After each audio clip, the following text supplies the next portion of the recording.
If you walked into your baby's nursery at midnight and found a stranger holding her as if she were his own, would you scream? Or would you listen to the quiet way she breathed against his chest? If that question grips you, consider subscribing so you never miss the rest of this story. The marble floors of the Whitmore penthouse were a mirror for Seattle's winter moonlight, casting pale ribbons of silver across the hallway as Charlotte Whitmore padded silently toward her daughter's nursery. The city's lights glittered far below, spread like spilled jewels along the black curve of Elliott Bay. Charlotte's hair, still pinned from a late-night video conference with a Singapore client, clung uncomfortably to the back of her neck. She'd been too wired to sleep, but the faint, continuous cry she'd heard over the baby monitor had pulled her out of her home office and down this hallway. The sound had been steady, thin, breathy, on the edge of desperation. Harper rarely cried like that. At 7 months, her temperament was sweet and predictable. Tonight, though, the crying had been different. Charlotte's bare feet found the plush wool runner that led to the nursery, muting her steps. She eased open the door, ready to gather her daughter and rock her back to sleep. But she froze. The nursery's soft nightlight painted the walls in a warm amber glow, picking out the cream crib, the rocking chair by the window, the framed watercolor of wildflowers above the dresser. And in the middle of that calm, utterly wrong in every possible way, was a man. He was seated in the rocking chair, his frame broad enough to make it seem undersized. In his arms, Harper was snugly swaddled in her pink blanket, drinking quietly from a bottle. Her tiny fist rested against his chest, as though it had been there her entire life. Charlotte's throat closed. 1,000 instincts fired, mother, CEO, survivor of far too many people who wanted something from her. She stepped forward, voice sharp. "Who the hell are you?" The man looked up, and Charlotte was startled by the absence of panic in his eyes. They were steady, the kind of steady you found in people who had seen fire, chaos, maybe worse. His hair was short, the edges grown in from a regulation cut, and the pale light caught a faint scar that traced from the edge of his jaw toward his collarbone. "Name's Lucas Grayson," he said quietly, almost as if matching the nursery's hush. "Security officer called me up from the lobby. Said he heard the baby crying for a long time. I was already in the building. Long story." Charlotte took another step closer, her gaze flicking from him to Harper. The baby, who had been inconsolable minutes ago, was now drifting toward sleep, her tiny breaths sinking with the slow rhythm of his rocking. "You shouldn't be here," Charlotte said, her voice tightening even as she registered the way Harper's cheek was pressed against his shirt. Utterly calm. "This is a private residence." Lucas nodded once. "I understand, but when I heard her cry, I couldn't just ignore it. I've been trained for infant care, fire department EMT, Tacoma, years ago." She wanted to call security, wanted to make him put her child down immediately.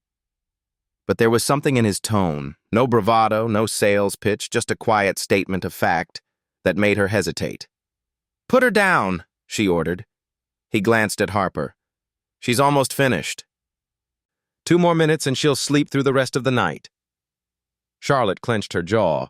Every nerve told her to take her daughter back, but her daughter's steady breathing whispered something else. And the truth was, she hadn't seen Harper this calm in hours. Charlotte crossed to the crib, standing close enough to see him more clearly. His hands were large, calloused, but gentle as he held the bottle. A faded burn scar curved along the inside of his left forearm. The skin pale and slightly ridged. "Where did you get that?" she asked before she could stop herself. He followed her eyes to the scar. "House fire in Hilltop, 10 years ago. Pulled 2 kids out, lost a third. That was my last day in the department." The words were stripped of drama, but they landed heavy in the space between them. Charlotte's throat tightened. She knew what it meant to have one moment rearrange your entire life. From the crib's edge, Harper made a soft sound, halfway between a sigh and a whimper. Lucas adjusted her, pulling the blanket snug with practiced precision. Charlotte recognized it. A perfect infant swaddle. "She likes being wrapped," he murmured. "Feels secure." Charlotte's mind was torn between alarm and reluctant gratitude. In 7 months, she'd read every parenting blog, hired the best nanny agency, and still found herself stumbling through nights alone. And here was a stranger, sitting in her nursery, doing something she couldn't. The bottle was empty now. Lucas set it on the side table, then, slowly, deliberately, rose to his feet. He transferred Harper into Charlotte's arms, the warmth of her small body flooding into her chest. "She's fine," he said. "I'll let myself out." But Charlotte wasn't done. "How did you get in here?" He turned at the doorway. "Front desk recognized me. I used to run security consulting for one of your board members. Your building's policy for guest access is looser than you think." Her pulse kicked up. "Meaning?" "Meaning, if I can get up here, someone with worse intentions could too." He didn't wait for her reply, just gave a nod and slipped into the hall. By the time Charlotte reached the door, he was gone. She stood there for a long moment, Harper breathing softly against her shoulder, the city humming far below. She should have called the police. She should have been furious. And yet she couldn't shake the image of her daughter, calm and safe in the arms of a stranger who looked like he'd carried that weight before. The next morning, Charlotte would tell herself she was only curious when she asked the building manager for more information about Lucas Grayson. But the truth had already settled, quiet and undeniable. This was not the last time she would see him. Charlotte had been awake since dawn. The first streaks of light over Puget Sound found her sitting in the breakfast nook, laptop open, coffee cooling untouched beside her. The apartment was silent except for the gentle hum of the HVAC system and the soft creak of Harper's baby monitor on the counter. She should have been focused on the quarterly projections she was due to present in 2 days. Instead, her mind kept replaying the image from last night. A broad-shouldered stranger in her nursery, her daughter asleep against him as if she had known him all her life. The building manager's file had been short but dense. Former firefighter and EMT with the Tacoma Fire Department, later a private security consultant. No active contracts in Seattle, but a long list of recommendations from clients in corporate and high-value residential work. The notes hinted at something else. He'd been involved in a joint operation with the FBI on child abduction cases. That was the kind of detail you didn't drop into polite conversation unless it was relevant. A knock at the door interrupted her thoughts. Charlotte slid the security chain in place before opening it a crack. Lucas Grayson stood there in a black windbreaker, a paper cup of coffee in one hand. "You were awake," he said, as though he'd known she would be. "Are you in the habit of showing up uninvited?" His mouth tugged into the barest suggestion of a smile. "Usually no. But you have questions, and I figured this conversation would go better in daylight." Charlotte hesitated, then unlatched the chain and stepped aside. Lucas crossed the threshold with the careful awareness of someone trained never to intrude more than necessary. "You've already run a background check," he said as he set the coffee on the counter. "Of course I have. You were in my nursery." "Fair." He folded his arms. "I didn't break in, if that's what you're wondering. The front desk officer is an old acquaintance. He recognized me and waved me through when I said I heard a child crying." "You still could have called me instead of walking in." "I could have," he agreed. "But crying like that? It's not a sound you ignore when you know what it means." Charlotte's skepticism edged into curiosity. "What exactly did it mean?" He glanced toward the monitor where Harper's crib was just visible in grayscale. Long, high-pitched wail, fading to a rasp. That's fatigue layered on hunger. She'd worked herself past the point of calming down on her own. The longer it goes, the harder it is to bring them back down. It was an oddly specific answer. And you know this because I've handled more injured and distressed kids than I care to count. Firehouse calls, emergency med runs. You learn to read the signs. Charlotte crossed her arms. And the scar. Lucas's gaze dropped to his left forearm. For a moment his jaw shifted, like he was weighing how much to share. Then he extended the arm toward her. It was worse up close. Not the angry red of a fresh wound, but the smooth, pale texture of old scar tissue that had once been third-degree burns. It ran from just above the wrist almost to the crook of the elbow, a permanent reminder of whatever had happened. "House fire in Hilltop," he said. "Middle of January. Space heater tipped over in a bedroom. I went in twice. First time I pulled out a 4-year-old girl. Second time her 6-year-old brother. I went back for the third." He didn't finish the sentence. Charlotte found herself lowering her voice. "You didn't make it in time." His eyes were steady, but there was something behind them that didn't belong to this moment. "He was under the bed. We think he was hiding from the smoke. The floor collapsed before I could reach him." Silence settled between them. She recognized the kind of grief that never stopped counting the seconds you'd lost. "And after that?" she asked. "I stayed on for another year, tried to push through, but I couldn't walk into a burning building without seeing his face. Eventually, I took a medical leave, then left the department altogether. Security work was adjacent. Still protective, still problem-solving, but without the sirens." Charlotte sipped her coffee, trying to fit this version of Lucas with the one from last night. He was measured, self-contained, but not cold. Every detail he shared came pared down to essentials, no embellishment, as if he had no interest in impressing her. "Why are you even in Seattle?" she asked. "Client. Short-term contract." He didn't elaborate. "You said last night my building's security was looser than I think. What did you mean by that?" Lucas nodded toward the apartment's smart panel. "Your access logs are fine for tracking residents, but guest passes are issued on verbal approval.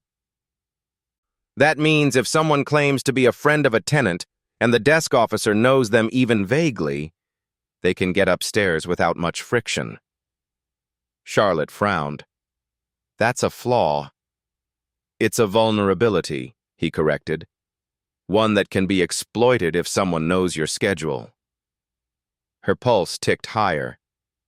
"Do you think someone's trying to?" Lucas studied her for a moment before answering. "I think you're a high-value target. You're a single mother, CEO of a tech company that's about to launch a patent with international interest. That makes you interesting to people who don't care about the law." She tried to dismiss it as paranoia, but she'd been in enough boardroom negotiations to know he wasn't wrong. A soft cry came from the monitor, cutting through the tension. Lucas glanced at it automatically. "You want me to show you something?" Before she could respond, he was already heading down the hall. She followed, torn between irritation and curiosity. In the nursery, Harper was fussing, her fists waving. Lucas picked up a clean blanket, his movements unhurried. He laid Harper on the changing table, checked her diaper, then lifted her against his chest. "You're wrapping too loosely," he said over his shoulder. "Swaddle has to be snug enough to mimic the womb. Watch."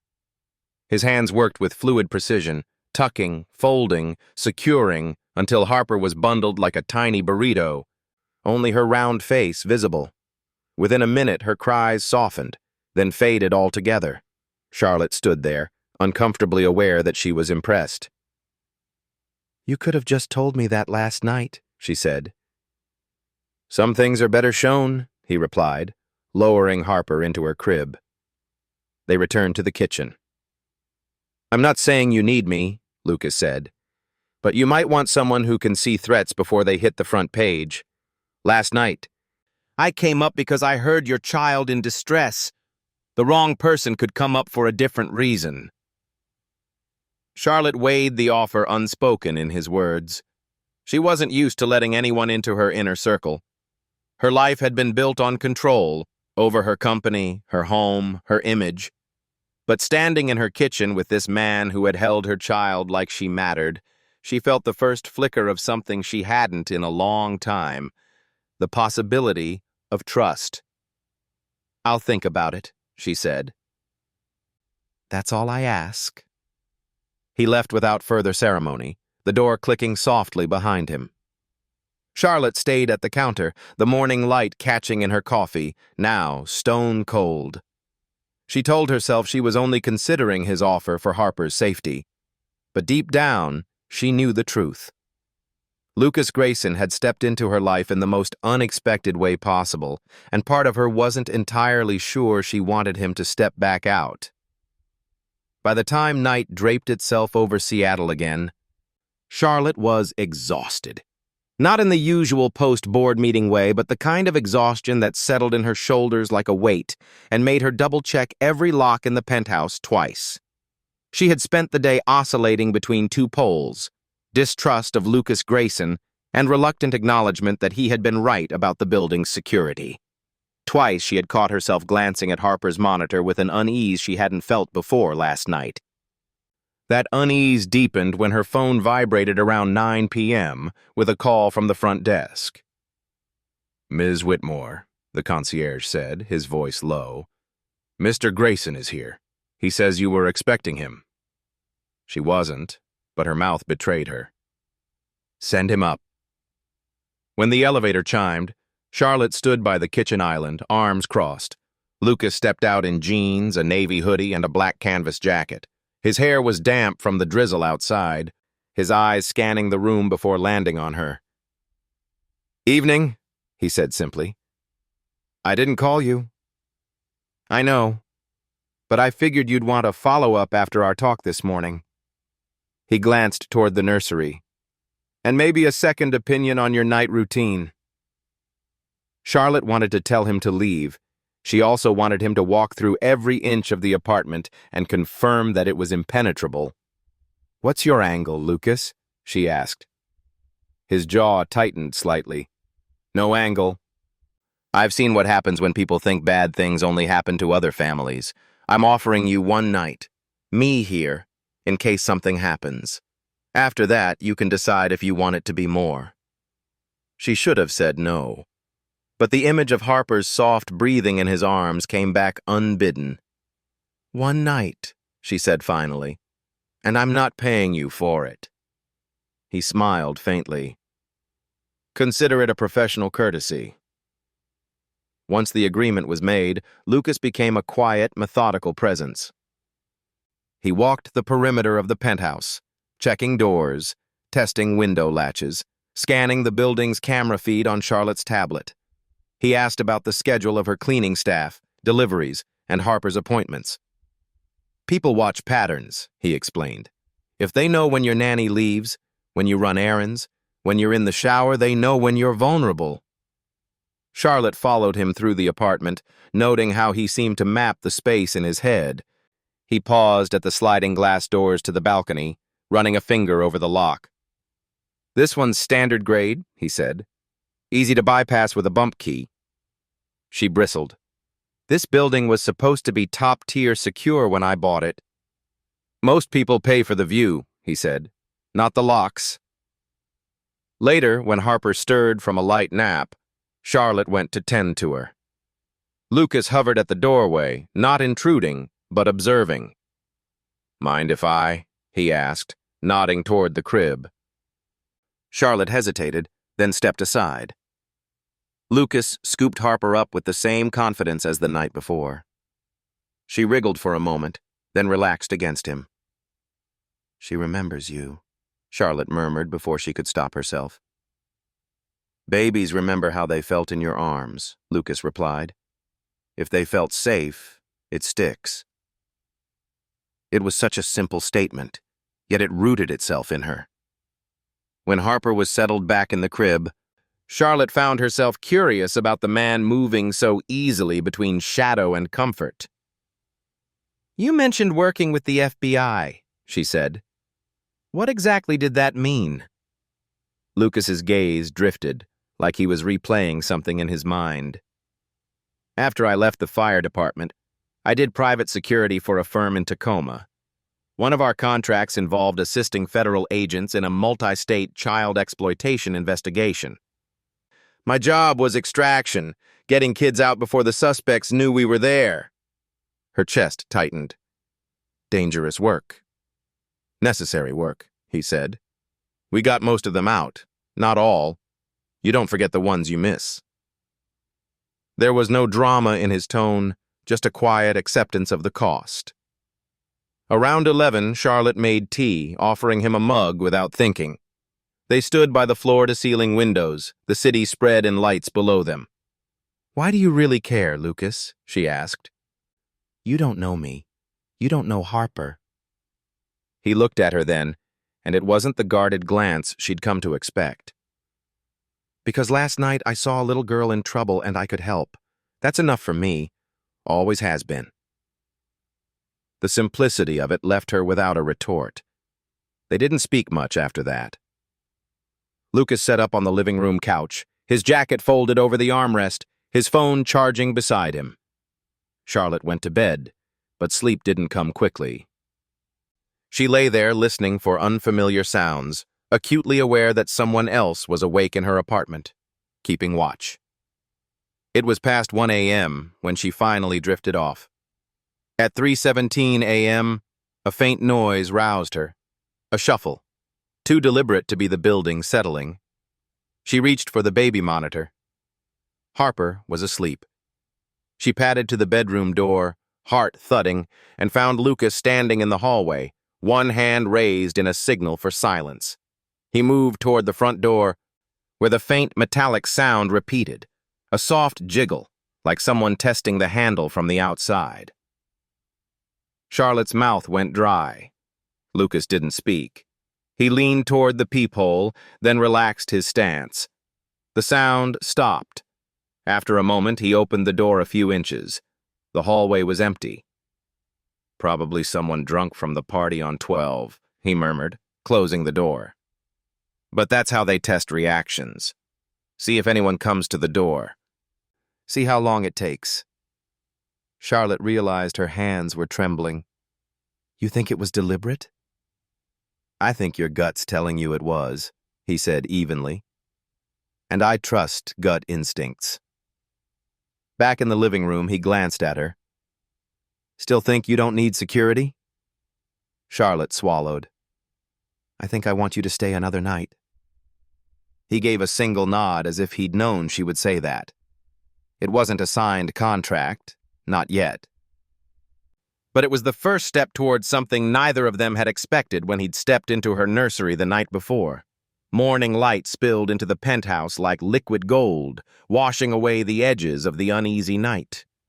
Seattle's skyline shimmered through a veil of thin fog, but Charlotte Whitmore didn't taste the beauty in her coffee. She was standing by the kitchen island watching Lucas pace near the windows, his phone in hand, eyes narrowed as if listening for more than just the voice on the other end. He ended the call with a clipped "understood" and slipped the phone into his pocket. "Problem?" she asked. "Not yet," he said, though his tone was too sharp to be casual. "But we'll see by the end of the day." Charlotte set her mug down. "I don't like vague answers, Lucas." He leaned a hip against the counter, folding his arms. "There's a group, LA Collections. They call themselves a debt recovery service, but half their work is intimidation. I've run into them before." "Why are you bringing them up?" "Because a buddy of mine in private security flagged their name in a background scan on your late husband's business dealings." Charlotte felt her pulse shift. "Nathaniel's company?" "His former company," Lucas corrected gently. "But not everyone in Los Angeles seems to know he's gone, or they know and think they can use what he left behind to pressure you." She didn't reply. Instead, she turned toward the wide windows, the city beyond them looking suddenly less solid. It wasn't even noon when the threat walked right into her building. Charlotte had been reviewing Harper's daycare applications in the living room while Lucas ran another check of the security logs. The knock at the door was a short, firm, triple rap. Not the concierge, not a neighbor. Lucas approached first, signaling Charlotte to stay back. He cracked the door open just far enough to see a man in an ill-fitting suit flanked by two others. "Can I help you?" Lucas asked, his tone all business. The man in the suit smiled without warmth. "We're here for Ms. Whitmore. Legal matter." He produced a folded sheaf of papers and held them up. Charlotte stepped forward before Lucas could block her view. "I'm Charlotte Whitmore." "Pleasure," the man said, though his eyes didn't match the word. "We represent L.A. Collections Group." "Your late husband had certain outstanding obligations. We're here to serve notice of payment." Lucas took the papers before Charlotte could touch them. He unfolded them, scanning quickly. "These aren't legitimate," he said flatly. "Wrong case number format. No court stamp. And you," he looked up at the man, "are not a licensed process server in Washington State." The man's smile thinned. "We're just trying to resolve this quietly." Lucas stepped into the doorway, forcing them to take a half-step back. "You're trespassing. Leave now." One of the flanking men shifted his stance, angling a phone to snap a picture into the apartment. Charlotte caught the glint of the lens turning toward Harper's playmat in the corner. "Don't," Lucas said, his voice low but lethal. He moved so quickly Charlotte barely saw it, his hand up, blocking the camera, pushing the man back into the hallway. "You need to leave," Lucas repeated. "You're not getting any pictures. You're not getting near the kid, and if you try, I'll make sure the Seattle PD knows you're in town." The lead man's eyes flicked between Lucas's calm stare and Charlotte's cold one. Then he pocketed the papers and jerked his head toward the elevator. The three of them left without another word. Charlotte shut the door and turned the lock with a force that rattled it. "Who were they really?" she demanded. "Collectors in name only," Lucas said. "More like paid harassers. They use fake paperwork to scare people into paying debts, real or invented. If they can't scare you, they'll try to scare the people around you. That's why he aimed for Harper." Charlotte felt her stomach knot. "Why would they think I'd fall for that?" "Because your husband's name was attached to more than one questionable deal. People assume the widow either knows where the money is or has her own to cover it." She sank into a chair, staring at the wood grain of the table. "I don't have the patience for this." "You have a kid," Lucas said quietly, "so you're going to have to find the patience for it." They spent the rest of the morning in the security office downstairs, reviewing footage with the building manager. The video showed the three men arriving together, bypassing the sign-in process, after flashing what looked like a court document. Charlotte felt her cheeks burn with a mix of anger and violation. "They didn't come here for paperwork," Lucas said, watching the footage frame by frame. "They came to see the layout, to spot your routines, to test your reaction time." Charlotte crossed her arms. "And what's your assessment?" "That they'll be back. And next time they won't knock." Back upstairs, Lucas sat at the kitchen table with his laptop, pulling up databases Charlotte didn't recognize. His hands moved quickly, typing in names and cross-referencing addresses. "They've got ties to a data broker in Portland," he said after a few minutes. "Company called DataMax Solutions. They specialize in collecting personal information on wealthy families, schedules, travel habits, even nanny profiles." Charlotte felt cold creep into her hands. That's how they knew about Harper. Most likely. And if DataMax has your file, it's already been sold more than once. She tried to process it. Nathaniel had been reckless with money, yes, but she hadn't realized how far his shadow extended. "What do we do?" she asked finally. Lucas looked up, his expression steady. "We make it harder for them to see you, and we make it dangerous for them to try." The rest of the day blurred into a defensive strategy session. Lucas walked her through potential points of entry, physical and digital. He suggested changes to the penthouse's smart home settings, tighter controls on guest access, and temporary relocation until he could confirm the threat was contained. "I'm not running," Charlotte said. "This isn't running," he replied. "It's pulling your queen off the open file until the board's in your favor." Charlotte arched an eyebrow. "Chess metaphors?" He shrugged. "Firefighters play cards. Security guys play chess." That night, after Harper was asleep, Charlotte stood at the balcony, the misty air brushing her face. Lucas joined her, leaning against the railing. "You were calm today," she said, "even when they were here." "You don't panic in front of the people you're protecting," he said simply. "They read you. If you're steady, they stay steady." She looked at him in the dim city light. "What happens if they don't leave me alone?" He met her eyes. "Then I don't leave you alone." The words were matter of fact, but they lingered long after she went inside, locking the door behind her. The next morning dawned clear over Seattle, a rare blue sky breaking through the usual winter haze. Charlotte Whitmore sat at the long walnut dining table, Harper in her high chair gnawing on a silicone teether, while her laptop displayed a series of contracts. They weren't for Whitmore Technologies. They were for her own home. Lucas sat across from her, his coffee mug steaming between his hands. A printed security proposal laid neatly in front of him. He'd been in her penthouse for less than 10 minutes and had already swept the apartment twice, checking door locks, motion sensors, and the baby monitor connection. "This isn't just about keeping out people with bad intentions," Lucas said, tapping the proposal. "It's about making sure no one even thinks about trying." Charlotte scrolled through the document, pausing at a section that read, "Private Family Security Consultant, Scope of Work." The bullet points were meticulous: 24/7 on-call presence for immediate threat response, full system security audit, physical entry points, digital vulnerabilities, personnel vetting, defensive driving and transport safety for principal and minor, threat assessment and mitigation strategies, liaison with law enforcement and federal agencies as required. "You've written this like it's a corporate contract," she observed. "It is," Lucas replied. "You and Harper are the principals. This apartment, your digital footprint, your travel, those are the assets." She raised a brow. "Assets?"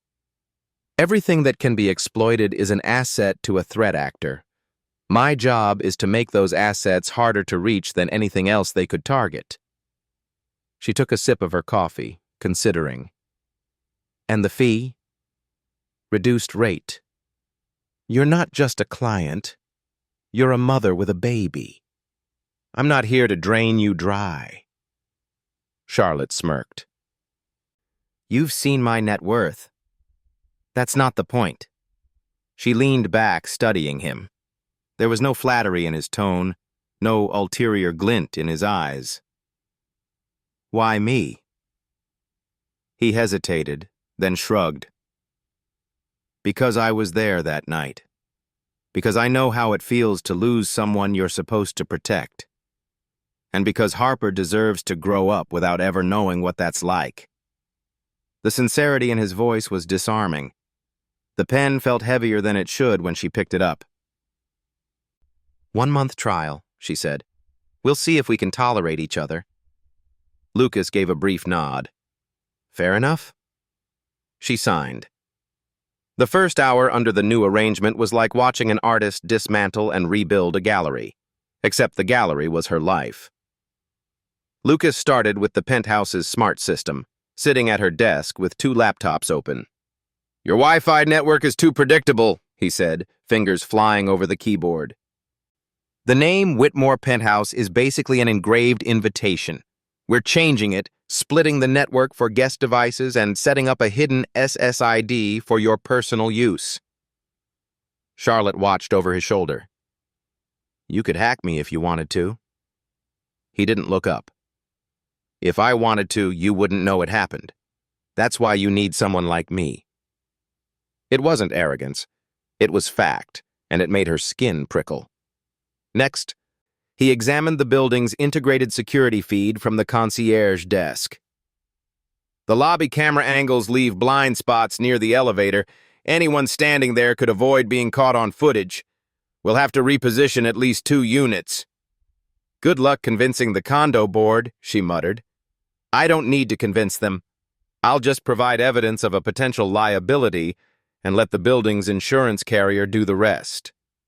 She almost smiled. Manipulative. Effective, he corrected. By midday, Lucas had moved to physical inspections. Door hinges, deadbolts, window locks. He replaced a flimsy strike plate on the balcony doors with a reinforced steel one he'd brought from his truck, then installed a secondary latch higher than reach level. Charlotte followed him onto the balcony, watching as he tested the latch twice. The city stretched out below them, ferry boats carving pale wakes across the bay. You've done this for a lot of people? She asked. Enough to know it's always the little things people forget that end up mattering most. And you're sure these LA collections people will try again? Positive, he said without hesitation. People like that don't take no as an answer. They take it as a challenge. After Harper's nap, Lucas asked to check the baby's car seat in Charlotte's Tesla. She rolled her eyes but followed him to the garage anyway. He inspected the base, the straps, even the latch connectors, adjusting them with practiced hands. You drive her yourself, he asked. Usually. Why? Because the parking garage cameras are motion-triggered. If someone waits between the rows, they could get close to the car before the feed catches them. We'll add a portable dash cam system that runs 24/7 when parked. Charlotte frowned. Is this paranoia or prevention?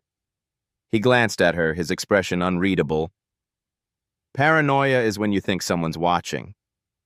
Prevention is when you know they are. Late that afternoon, Lucas's laptop chimed. He glanced at the screen, his brows narrowing. We've got a hit, he said. Charlotte moved closer. The feed showed an IP trace hitting her personal email login from an unrecognized location, Portland, Oregon. Datamax, Lucas said grimly. They're probing for active accounts. Charlotte's jaw tightened. So now what? Now I plant something for them to find. She watched as he set up a decoy account, populating it with harmless but believable files, old board meeting minutes, outdated patent drafts.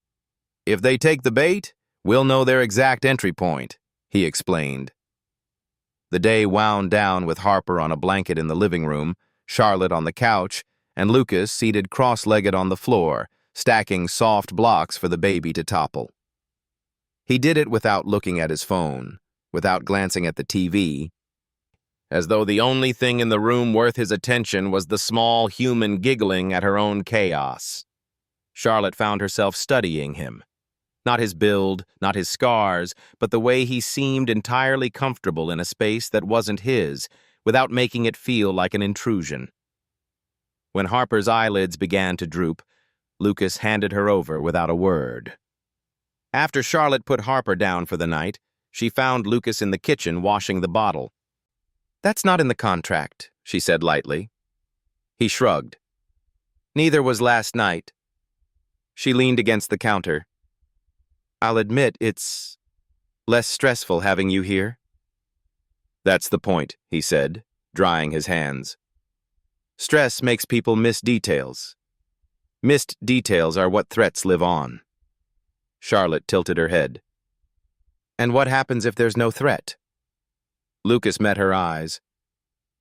Then I'm just the guy who kept it that way. That night, she slept deeper than she had in months. Lucas didn't. He stayed awake until nearly 3, watching the street from the balcony, tracking the occasional flash of headlights in the wet darkness. When he finally let himself stretch out on the couch, it was with the quiet knowledge that threats didn't vanish because you ignored them. They vanished because someone made it impossible for them to get close. The rain began sometime after midnight, a fine mist at first, then a steady patter against the floor-to-ceiling windows. From his post on the living room couch, Lucas Grayson could hear it shift in rhythm, mingling with the muted hum of the city far below.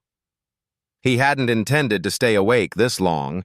The day's security upgrades had been extensive, and Charlotte had seemed calmer, even allowing herself to laugh once when Harper had yanked one of his block towers down with surprising force.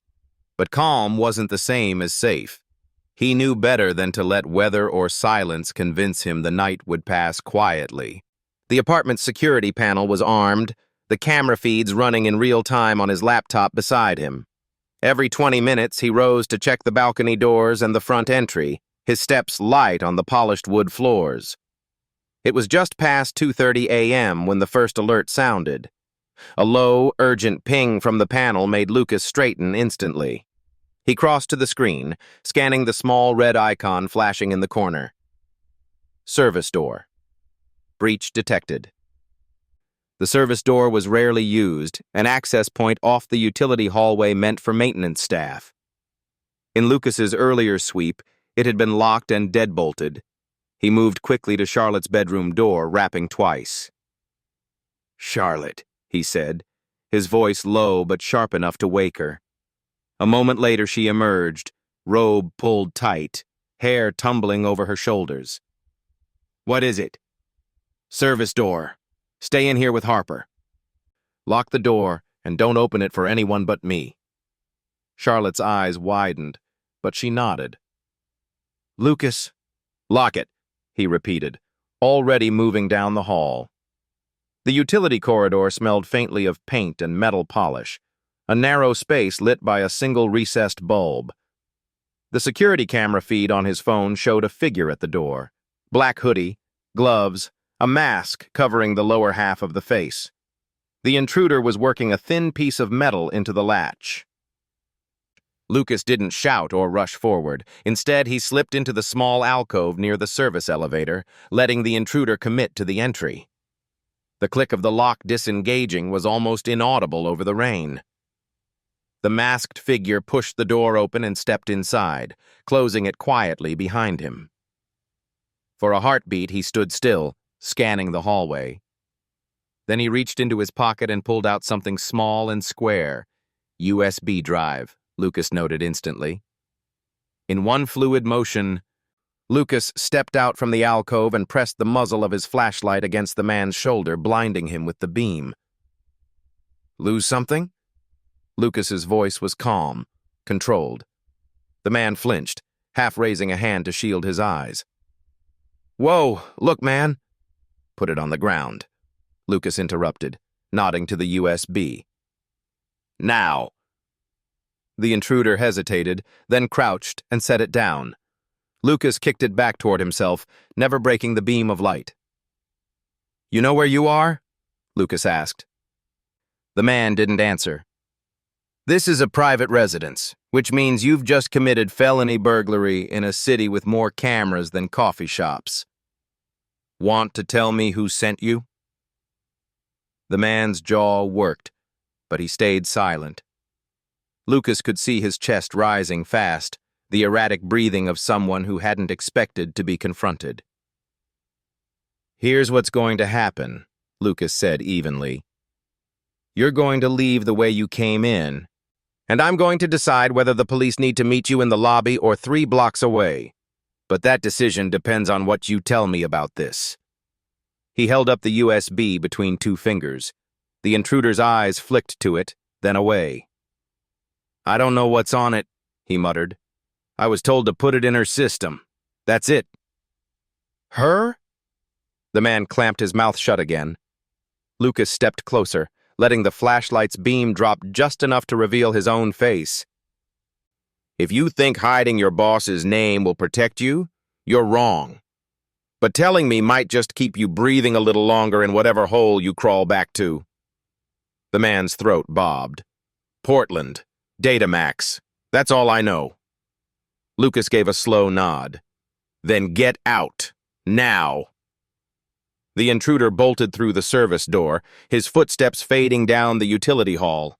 Lucas closed and relocked it, then slid the new steel deadbolt into place. Only when he was sure the door was secure did he exhale.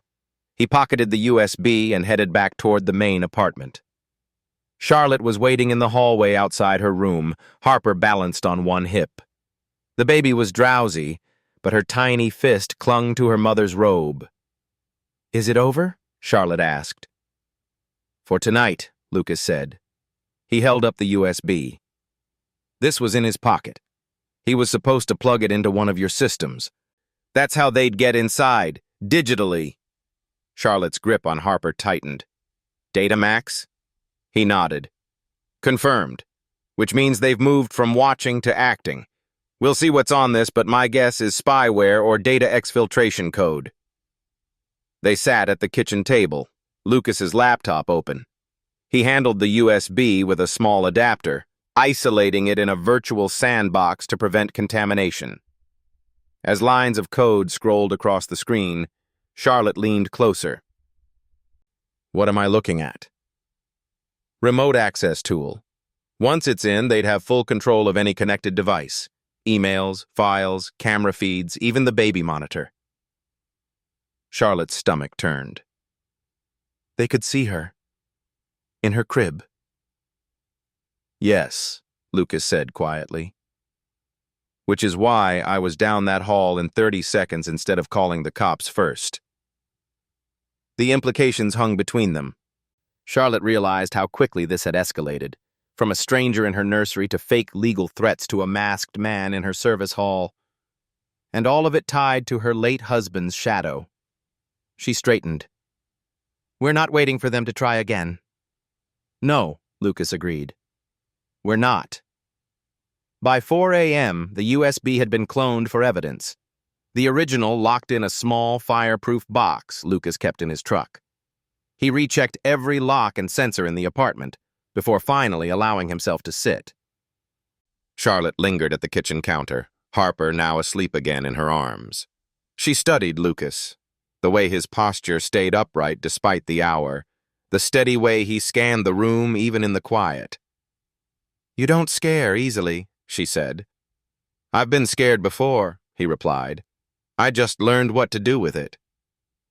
Her gaze held his for a moment longer. "Thank you." He gave a small nod. "Get some rest. Tomorrow we plan our next move." In her bedroom, with Harper tucked safely back into the crib, Charlotte lay awake for a long while. She didn't feel entirely safe. She doubted she would until this ended, but she felt something she hadn't expected. Confidence. Not in the walls around her, but in the man sitting awake in her living room, guarding them as if they were already his to protect. By mid-morning, Charlotte's penthouse no longer felt like a home. The soft hum of the HVAC, the panoramic view of Elliott Bay, the scent of fresh coffee, all of it sat under the weight of the night before. It wasn't just the break-in. It was the knowledge that someone had stood only a few feet from her daughter's crib in the form of malicious code, waiting to watch, to steal, to control. Lucas had been up since dawn, making calls in a voice that was low and clipped, his answers short. He didn't need to tell Charlotte that he was closing doors, digital and physical, that Datamax might try again to slip through. When she brought him a cup of coffee, he ended his call and met her eyes. "We need to move." Charlotte froze. "Move? As in, permanently?" "No," Lucas said, "but you and Harper can't stay here right now. The apartment's compromised. Until I can verify every possible entry point is locked down and deal with whoever's sending these people, you need a safer base." She crossed her arms. "And where exactly do you propose we go?" "My place," he said simply. "Tacoma." Charlotte almost laughed. "You expect me to take my daughter to a city I barely know, to stay in the home of a man I've known less than a week? You expect me to protect you from an enemy you can't even see while you stay in a glass box that's already been mapped out?" His tone wasn't sharp, but it cut. "Tacoma's quieter, less predictable, and nobody there's watching you." Her instinct screamed to refuse. She didn't uproot her life. She didn't let anyone dictate her movements. But then Harper stirred in her playpen, letting out a small, uncertain whimper. Charlotte's resolve wavered. "One night," she said finally. "Maybe two."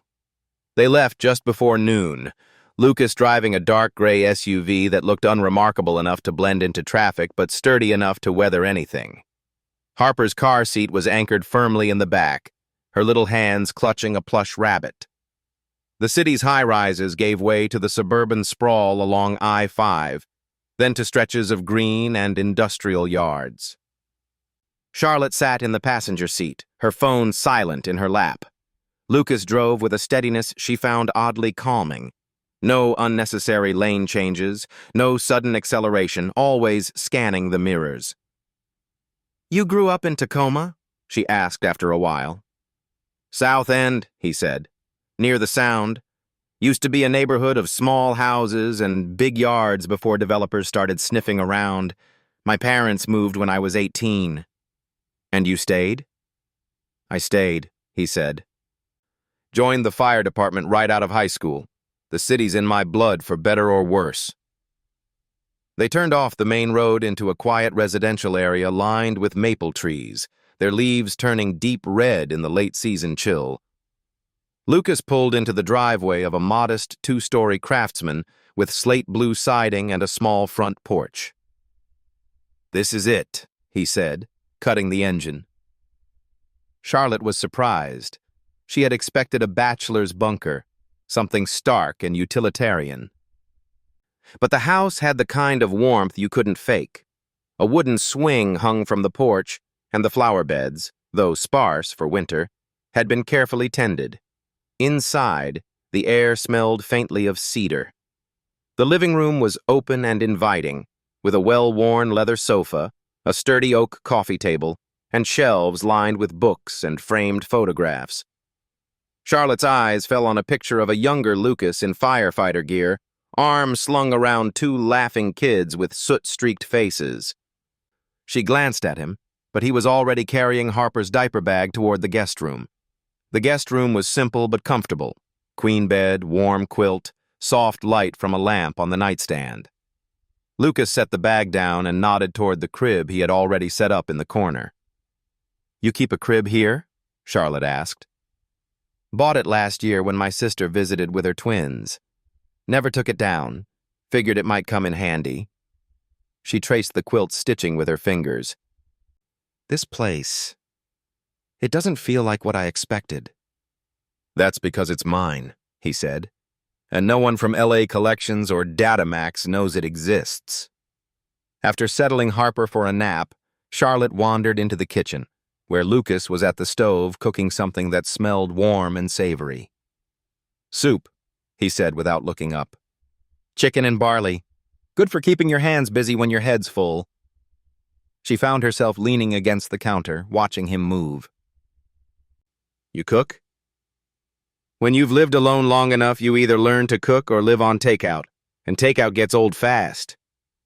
Charlotte smiled faintly, but it faded when her gaze drifted to his left forearm, the burn scar pale against his skin. "Is this where it happened? The fire you told me about?" Lucas's hands stilled on the cutting board. "Yeah, that was Hilltop. We lost a lot that night." She didn't press. Instead, she asked, "And your house? Ever in danger?" He shook his head. "No. This place has been solid since my grandfather built it. Feels safe here." Later that afternoon, Harper woke from her nap babbling, her hands reaching toward Lucas as he passed the doorway. Charlotte watched as he scooped her up without hesitation, bouncing her gently until she laughed. The sound was so bright, so uncomplicated, that Charlotte felt something loosen in her chest. Then it happened. "Da, da," Harper said, the syllables soft but clear enough to freeze both adults. Charlotte's heart skipped. Harper had babbled before, but this was different. She was looking right at Lucas. Lucas blinked, a slow, almost disbelieving smile spreading across his face. "Hey, little one, that's a big word." Charlotte swallowed. "She's never said that before." Lucas's gaze softened. "Must be a fluke. She's just practicing sounds." But Harper said it again, and this time she reached for his shirt. Charlotte looked away, unsure why the sight stirred something she couldn't name. That evening, they ate the soup at the small kitchen table while Harper gummed bits of soft bread in her high chair. The house was quiet except for the occasional hum of the fridge and the soft patter of rain against the windows. "This isn't going to last forever, is it?" Charlotte asked suddenly. "What?" "This safety. Peace. I feel like it's a bubble. One wrong move and it'll pop." Lucas leaned back in his chair. "That's life, Charlotte. You make the bubble as strong as you can for as long as you can, and you don't stop just because it might burst." She studied him. "You really believe you can keep Harper safe?" "I know I can make it harder for anyone to get to her than it's worth." After dinner, Lucas checked his laptop again, running a trace on the USB copy he'd cloned. Charlotte stood behind him, Harper asleep in her arms.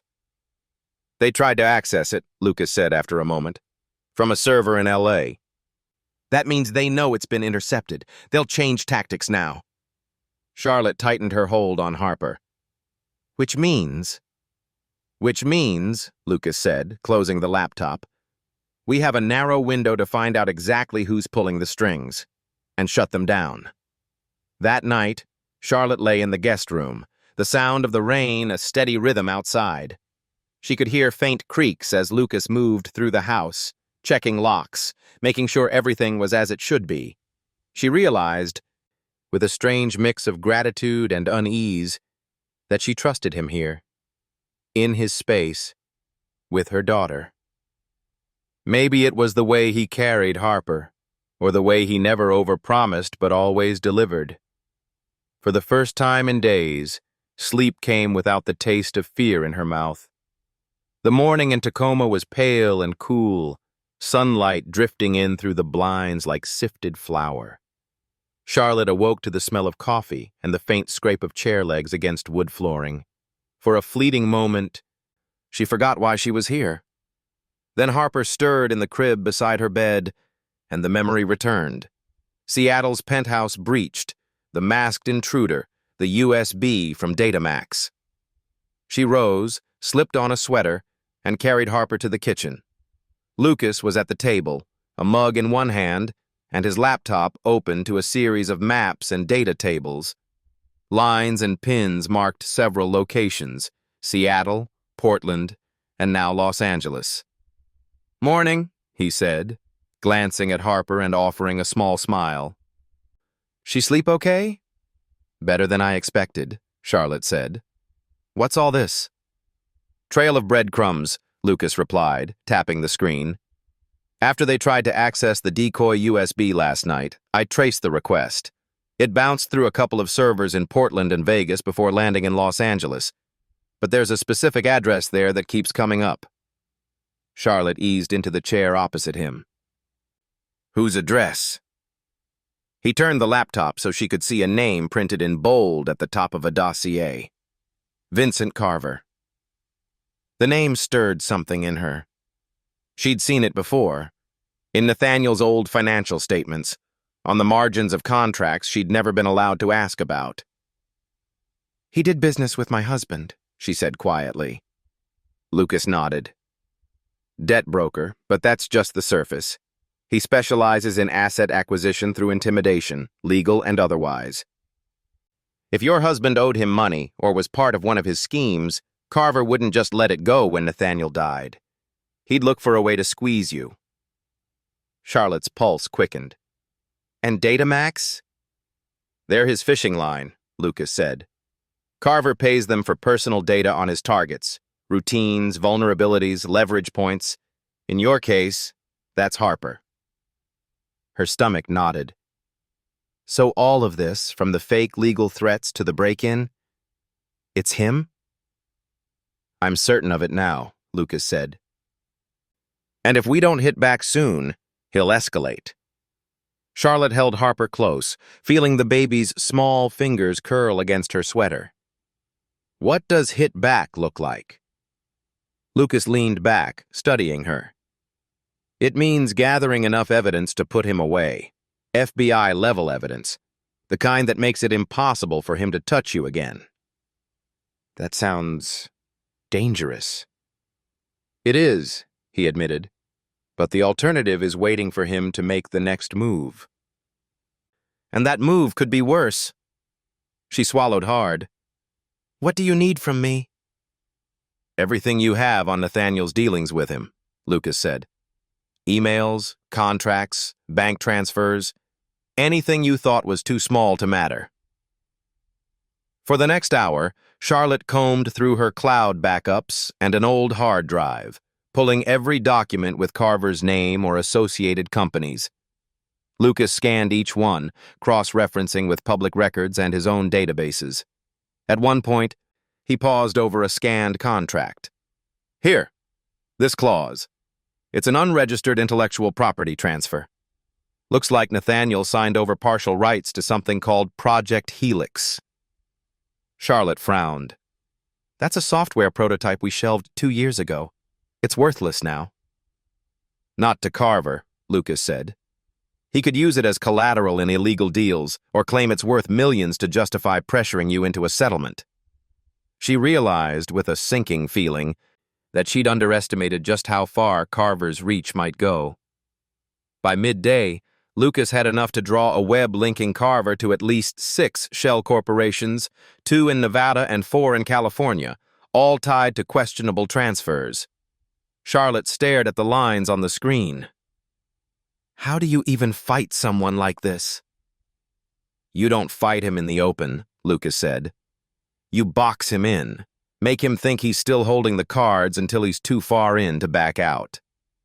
He closed the laptop and stood. We'll need to go to Seattle tomorrow. I have a contact at the bureau who owes me a favor. The rest of the day passed in a quiet rhythm. Lucas worked at his laptop in the living room while Charlotte fed Harper and took her for a short walk around the block. The neighborhood felt different from Seattle, slower, more grounded. There were no doormen or mirrored elevators here, no hum of traffic 20 stories below. Just the sound of wind through bare branches and the occasional bark of a dog. When they returned, Lucas was on the phone, his tone low but urgent. If Carver's in town, I need eyes on him today. Yeah, start at Pier 46. He likes to use the storage units there for short-term drops. Charlotte pretended not to listen, but the words lodged in her mind. In town. That evening, as she washed dishes from dinner, Lucas joined her at the sink. I have to tell you something, he said. Carver's not in Los Angeles right now.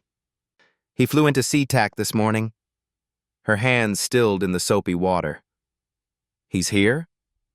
Probably to oversee whatever's next himself. That's not his usual move, which means he's either desperate or confident. Charlotte dried her hands, a hard edge settling in her voice. Then we can end this sooner rather than later. Lucas studied her for a moment. You're not afraid? Oh, I'm afraid, she said. But I'm more afraid of spending the rest of my life looking over my shoulder. Later that night, after Harper was asleep, Lucas spread a detailed map of Seattle on the dining table. Several locations were marked in red ink, the pier, a downtown office building, and a nondescript warehouse in Sodo. These are Carver's likely meeting spots, he explained. The warehouse is the most probable for anything sensitive. Minimal traffic at night, easy access to freight. And you plan to go there? Charlotte asked. Yes, but not until I've got backup ready to close the net. I'm not giving him a chance to slip out. She hesitated, then said, I want to be there. Lucas's brows drew together. Absolutely not. This is my life. My daughter's safety, she insisted. I'm not asking to walk into the warehouse. but I need to see this end with my own eyes." He looked at her for a long moment, then nodded once. "You can stay in the car. And you follow every instruction I give, no matter what." Before heading to bed, Charlotte lingered in the doorway of the living room where Lucas sat, typing. "Why are you doing this, Lucas? You could have walked away after the first night." He didn't look up. "Because when I see someone in trouble, I help. And because I wasn't there in time for one kid, I'm not making that mistake again." She felt something tighten in her chest, not fear, but a recognition of the weight he carried.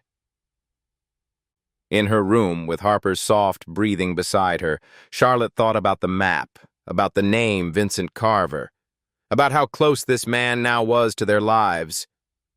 But she also thought about Lucas, his steady voice in a crisis, his quiet moments with her daughter, the way he looked at her not as a wealthy widow or a target, but as someone worth standing with.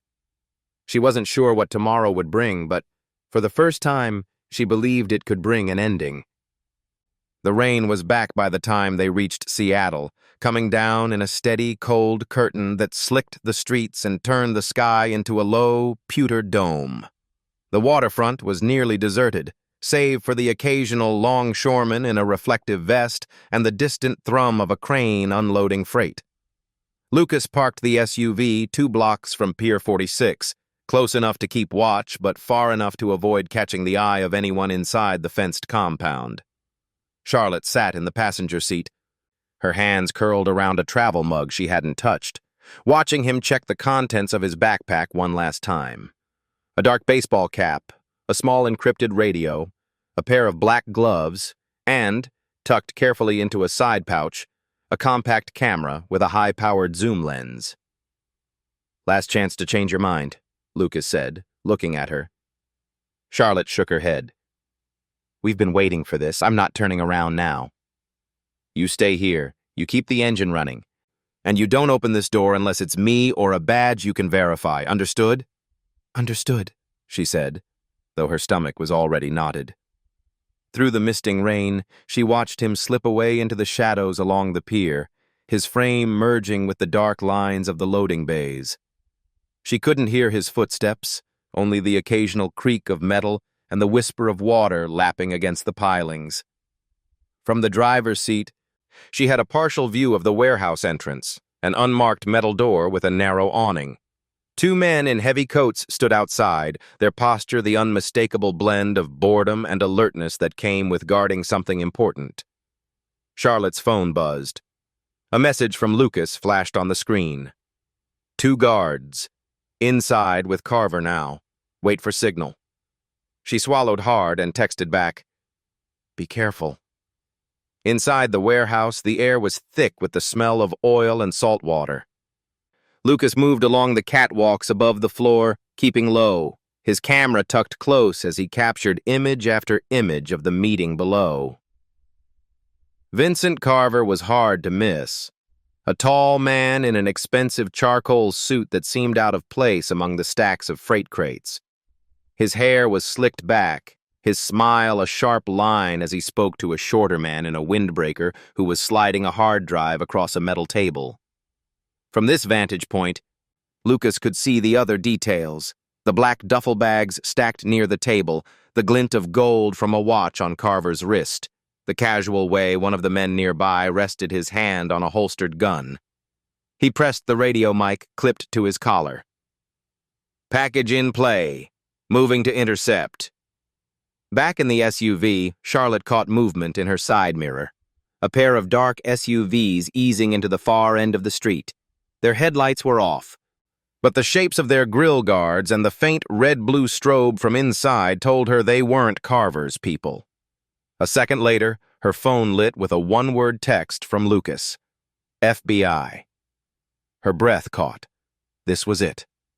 Lucas descended the catwalk stairs, keeping the guards in his peripheral vision.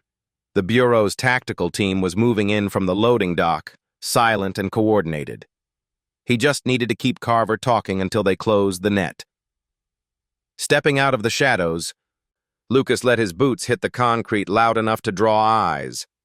"Vincent Carver," he said, his voice carrying across the warehouse. "We need to talk." Carver turned slowly, recognition flickering in his expression before it hardened into something colder. "And you are?" "Someone who's been cleaning up the mess you made," Lucas replied. "You've been sending amateurs to break into apartments, plant spyware, threaten a child. That ends tonight." Carver chuckled. "You have no idea what you're walking into." Before Lucas could answer, the side doors burst open and the warehouse flooded with shouts of "FBI! Federal agents!" The scene erupted. Agents in tactical gear sweeping in from both ends, weapons raised, ordering everyone to the ground. One of Carver's men reached for his gun. Lucas was faster, closing the distance and knocking the weapon aside before it cleared the holster. The man went down with a grunt, Lucas pinning him with a knee until an agent cuffed him. Carver didn't resist, at least not physically. As two agents pulled his arms behind him, he turned his head toward Lucas. "You think you've won something here?" Carver said, his tone almost conversational. "But you've only cut one head off. There are others." Lucas met his gaze without flinching. "Then I'll be here for them, too." From her vantage point in the SUV, Charlotte saw the flurry of movement at the warehouse entrance. Dark figures hustled into the rain, their hands bound, agents shepherding them toward waiting vehicles. And then she saw him. Lucas, emerging with the FBI, his cap pulled low, his stride steady despite the chaos around him. When he opened the passenger door, his jacket was damp from the rain, but his expression was calm. "It's done," he said simply. Charlotte exhaled a breath she didn't realize she'd been holding. "You got him?" "Him and the hard drive. Bureau's got everything they need to bury him under enough charges he'll never see daylight again." As they drove away from the pier, Charlotte stared out at the rain-slicked streets, the lights of Seattle blurring through the windshield. The tension in her shoulders had eased, but she knew the fight wasn't entirely over. Still, when Lucas glanced at her and said, "You and Harper can go home soon," she allowed herself the smallest smile. "Home," she repeated softly, as if testing the word for the first time in weeks. Back in Tacoma that night, Lucas stored his gear while Charlotte tucked Harper into the crib. When she returned to the living room, he was standing by the window, looking out into the rain. "You didn't have to do this," she said quietly. "Yes, I did." She stepped closer. "You could have walked away." Lucas finally looked at her. "Not from you. Not from her." For a long moment, the only sound was the steady fall of rain. Charlotte realized that for the first time since the night she'd found him in her nursery, she wasn't thinking about what might come next. She was thinking about what might stay. 6 months later, Seattle was awash in spring light. The winter storms had passed, leaving the air bright and edged with the faint scent of cherry blossoms from the rows of trees along Cary Park. The skyline stood sharp against a blue sky. The snow-capped Mount Rainier, presiding in the distance like an old sentinel. Charlotte Whitmore leaned on the railing, her hair caught by a mild breeze. Beside her, Harper toddled forward on wobbly legs, the soft thump of her tiny shoes against the path mingling with her occasional squeals of delight. Lucas stood a few feet away, watching, his hands tucked into the pockets of his navy jacket, eyes tracking Harper's every move with the subtle alertness that had never left him. It was the first time in months Charlotte had brought Harper here without feeling the need to check over her shoulder. Carver had been indicted on 8 federal charges, including conspiracy, fraud, and interstate racketeering. His network had splintered under the weight of the FBI's evidence, much of which came from the operation at Pier 46. Datamax Solutions had been raided, its servers seized, and the company's directors were now facing their own list of charges. The threats stopped almost immediately. No strange cars near the building, no suspicious emails or break-ins. No masked men in her hall. Yet the biggest change had been quieter, almost invisible from the outside. Lucas never left. It hadn't happened overnight. After the bureau closed the case, Charlotte and Harper returned to the penthouse, the locks replaced, the network hardened, the concierge staff retrained. Lucas began splitting his time between Tacoma and Seattle, officially under the same contract, but their rhythms shifted. He wasn't just there to scan the security feed or walk the perimeter. He was there for breakfast, sliding Harper into her high chair while Charlotte poured coffee. He was there for the quiet evenings, when Harper fell asleep between them on the couch, and they'd watch a movie neither one paid much attention to. He was there for the days Charlotte came home late from the office, her voice hoarse from meetings, and found that dinner was already simmering on the stove. One evening, as they stood in the kitchen cleaning up after Harper's messy attempt at spaghetti, Charlotte had asked, "When's your contract up?" Lucas had met her eyes, dish towel in hand. "I didn't know there was a deadline." And somehow, that was the moment it stopped feeling like an arrangement and started feeling like a home. Now, at Cary Park, Harper reached the edge of the grassy slope and turned to look back at them. Her cheeks flushed pink from the breeze. She clapped her hands in triumph, as if the simple act of reaching them was its own adventure. Charlotte bent to scoop her up, spinning once before settling her on her hip. "You're getting faster every day," she murmured into her daughter's hair. Lucas stepped closer, tucking a strand of hair behind Charlotte's ear in a gesture so natural it startled her. "She gets that from you," he said. Charlotte laughed softly. "I think she gets the stubbornness from you." They sat on a bench overlooking the water, Harper perched between them with a juice box. Charlotte found herself watching the people scattered through the park, tourists with cameras, a couple taking engagement photos, an elderly man walking a golden retriever. Ordinary life, unfolding without fear. "I used to think strength meant doing everything myself," Charlotte said after a moment, "keeping people at arm's length so they couldn't hurt me." Or Harper. Lucas didn't answer right away. He let her words settle, his gaze still on the skyline. "And now?" he asked quietly. "Now I think strength is knowing who's worth standing with," she said, turning to meet his eyes, "and letting them stand with you."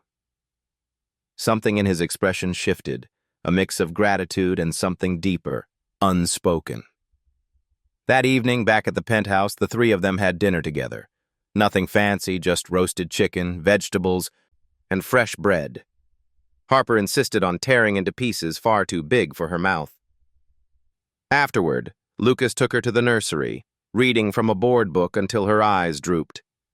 Charlotte leaned in the doorway, watching as Harper's small hand rested on his arm. When he closed the book and tucked her in, he looked over at Charlotte. "She's out," he said, voice soft. "You're good with her," Charlotte replied. "She makes it easy," he said, moving past her toward the living room. They ended up on the balcony, the city lights glittering below. Charlotte handed him a mug of tea, then leaned against the railing. "I've been thinking," she began, "about everything that happened. About us." Lucas's gaze flicked to hers. "Us?" "Yes." She took a breath. "You've been here through the worst of it. You've been here for Harper, for me. I don't want to pretend that's temporary anymore." He was quiet for a moment, the hum of traffic below filling the space between them. "Are you saying what I think you're saying?" Charlotte smiled faintly. "I'm saying this isn't just my home anymore. It's ours. If you want it to be." The answer was in his eyes before it was on his lips. "Yeah," he said softly. "I want that." Later, when the apartment was dark except for the glow of the city through the windows, Charlotte peeked into the nursery one more time. Harper was sprawled in sleep, one hand clutching her plush rabbit. Lucas stood behind her, and without thinking, Charlotte reached for his hand. For the first time in months, the image in her mind of the future wasn't a penthouse with high walls and tighter locks. It was the three of them, together, wherever that might be. So the journey, from that rainy night in Seattle when Charlotte found a stranger in her daughter's room, to the moment the three of them stood hand in hand at Cary Park, has come to a close. From fear and doubt, they found trust, protection, and a chosen family. Thank you for staying with us until the very last lines of this story. If you enjoy warm, inspiring stories like this, please hit subscribe so you won't miss the next journey.